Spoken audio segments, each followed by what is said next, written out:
तो अब अगला टॉपिक हम लोग देखते हैं इनर्शिया। इनर्शिया मतलब क्या होता है बाबू? जड़त्व।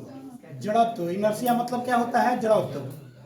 जो बिहार बोर्ड या हिंदी मीडियम के लड़के होंगे इसलिए उनको मैंने ट्रांसलेट करके मैं बता दे रहा हूँ कि इनर्शिया का मतलब क्या होता है? जड़त्व। तो इनर्शिया के बारे में समझेंगे। Inertia is the inherent property of body due to which the body opposes any change its state of rest or uniform motion along a straight line।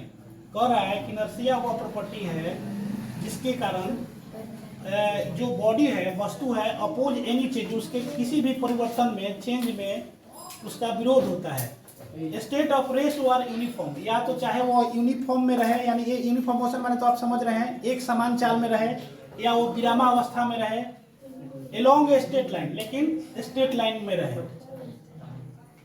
Inertia यही है कि किसी भी बॉडी का जो इनर्शिया एक प्रॉपर्टी है जो किसी भी चेंज का विरोध करता है, अपोज करता है।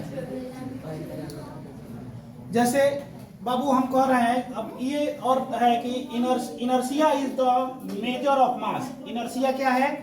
यह मास का मेजर है, मतलब कितना वजन उसका है उसको मापता है। मोर मास मीन्स मोर इनर्शिया, यानी जितना अधिक मास हो उतना इनर्शिया ज्यादा होगा। कहने का तात्पर्य यह है बाबू कि मान लीजिए कि एक साइकिल है और एक कार है, तो कार का वजन ज्यादा है तो साइकिल का वजन ज्यादा है, तो कार में इनर्शिया ज्यादा, उसका वजन ज्यादा है, उसका मास ज्यादा हुआ तो उसका इनर्शिया ज्यादा होगा। और साइकिल का जो वेट, जो मास जो है वो कम है तो उसका इनर्शिया कम होगा। यानी कहने का मतलब कि जितना ज्यादा अधिक मास रहेगा उतना इनर्शिया ज्यादा रहेगा, जितना मास कम रहेगा उतना इनर्शिया कम रहेगा। Types: inertia of rest, inertia of motions, inertia of direction, ये आपका टाइप्स ऑफ इनर्शिया है।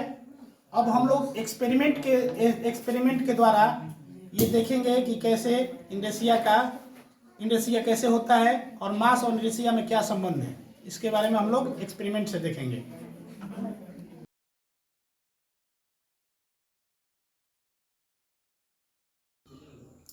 चलो बाबू, तो हम एक्सपेरिमेंट करते हैं इनर्शिया के बारे में।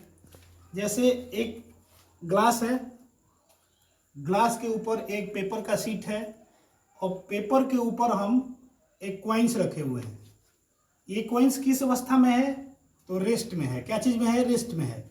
तो हमने इनर्शिया में पढ़ा है कि ये क्या करता है कि अपने ऊपर के अपने जो बॉडी है वह किसी बाहरी बल का विरोध करता है। यदि उस पर नहीं लगे, वो बल अगर उस पर नहीं अप्लाई हो तो वो बाहरी बल का विरोध करता है, यानी एक्सटर्नल फोर्स जो अप्लाई होता है उसका विरोध करता है।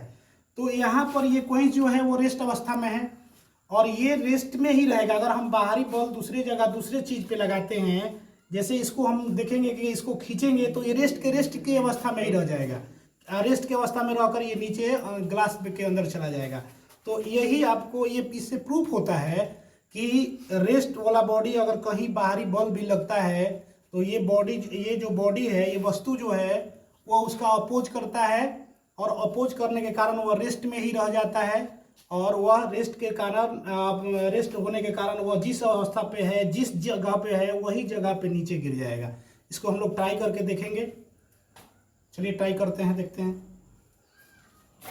देखिए, जब हम इसको खींचे तो बाबू एक कॉइन्स, अब इसमें दिख रहा है ना कॉइन्स, ये कॉइन्स इसमें चला गया। कॉइन्स क्यों चला गया? क्योंकि वो रेस्ट की अवस्था में था और जो बाहरी फोर्स हम अप्लाई किए उसका वो अपोज किया, वो रेस्ट में ही रह गया और रेस्ट में रहने के कारण वह ग्लास में गिर गया। अभी भी वो रेस्ट की अवस्था में है। यही इनर्शिया मतलब कहता है। इनर्शिया का यही प्रॉपर्टी है कि वो अपने बाहरी बल को अपोज करता है। यदि वो बल उस पे ना हो, अगर यही इस पे हम अप्लाई करते तो ये मोशन में हो जाता है, ये गति करने लगता है। इसलिए वो बराम बल का, एक्सटर्नल फोर्स का अपोज करता है। यही उसका इनहेरेंट प्रॉपर्टी है इनर्शिया का। वीडियो अच्छा लगा हो तो कमेंट कीजिए, शेयर कीजिए और जो अपने जो मित्र हैं उनको भी बताइए कि भाई सर का चैनल है उस पर जुड़ा जाए। उनका देखा जाए, अपने कोई भी तैयारी कर ले, सीबीएसई के लिए हो और चाहे बिहार बोर्ड के भी हो, तो वो भी समझ सकते हैं ट्रांसलेट करके। अब अगले टॉपिक की ओर चलते हैं।